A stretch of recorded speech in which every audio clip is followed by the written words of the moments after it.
Alice, anong ginagawa mo? Muntik ka na. Gusto mo talaga napapahamak ka? Sino ba may gusto mapahamak ako? Wala naman, di ba? Alam mo kung awayin mo lang ako, sana hindi mo na lang ako niligtas. Sorry. Niligtas lang naman kita kasi ayaw kita mapahamak. Sorry. Basta, huwag ka lang mawala sa tabi ko. Nagalala kasi ako nung umalis ka eh.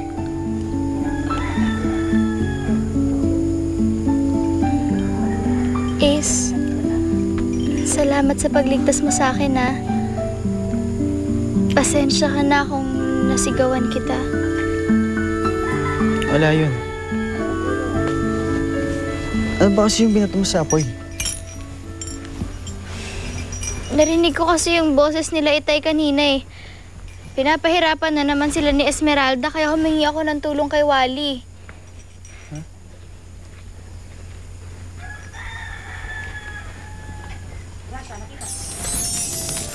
Ha?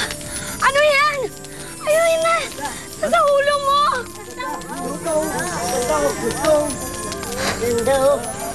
Eh, hindi naman niya si Wally. Bolang apo yan eh. Ace, ang ibig sabihin niyan, tagumpay yung orasyon ko. Mahanap na tayo ni Wally. Ilang oras na lang, nandito na siya. Makikita niya na tayo. Liligtas na tayo?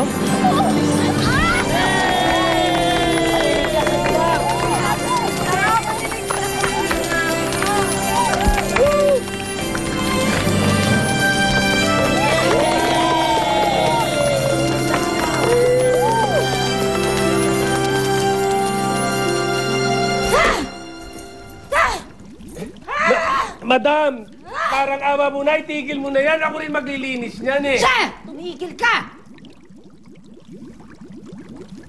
Nagawa ni Alice na kontrahen ang gayuma ko kay Ace. Hindi ako papayag na matalo niya ako! Oh, sige, madam. Pero bago niyo gawin yun, di ba nangako kayo kay Tom na gagawin mo siyang tao ulit? Huwag kang mag-alala, Tim. Alam ko ang ginagawa ko. Sa ngayon, may importante pang misyon niyang si Tom. Peste kang Alice ka. Dapat ka na talagang mawala sa buhay ko. Akin na yan.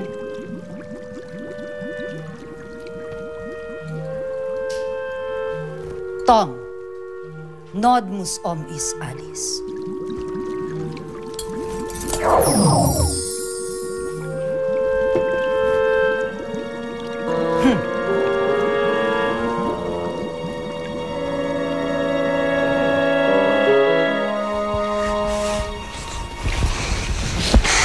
Ate Sinag, wala po pa rin tayong ibang plano. Bakit hindi na lang po natin iligtas si Mang Hilario?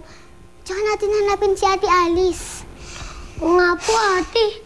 Hanggang ngayon kasi naghahanap tayo pero hindi po natin makita si Ate Alice. Naku, pasensya na kayong dalawa, ha. Ako rin mismo kasi hindi ko alam kung anong unahin natin. Kung hanapin ba natin ang Ate Alice ninyo o iligtas natin si Mang Hilario. Ate Sinag!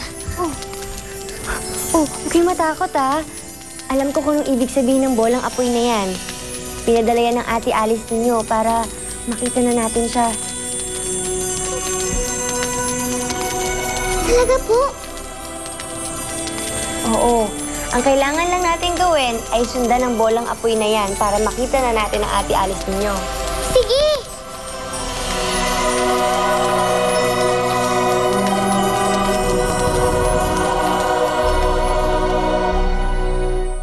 Mamili ka kung ano mas gusto mo.